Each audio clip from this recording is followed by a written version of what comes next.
وعن انس رضی اللہ تعالیٰ عنہ قال لعن رسول اللہ صلی اللہ علیہ وسلم فی الخمر عشرہ، حضرت انس کہتے ہیں کہ رسول کریم صلی اللہ تعالیٰ علیہ وآلہ وسلم نے شراب کے بارے میں 10 آدمیوں پر لعنت فرمائی۔ سے رہا، سب سے پہلا ہے انگور نچوڑنے والا، یعنی جو انگور نچوڑ کے شراب بناتے تھے، نچوڑنے والا۔ ومعتا سے رہا، اور جس کے لیے نچوڑا جائے اس پر۔ اب یوں کہ یہ شراب بنانے والے پر اور جس کے لیے بنائی جائے اس پر، دونوں پر لعنت فرمائی۔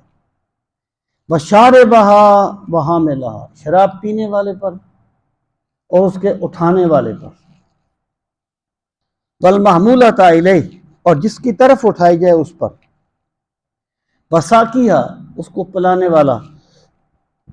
وبائعہا، اسے بیچنے والا۔ وآکل ثمنہا، اس کی قیمت کھانے والا۔ والمشتری لہا، اسے خریدنے والا۔ والمشتری لہو، اور جس کے لیے خریدے جائے اس کے لیے۔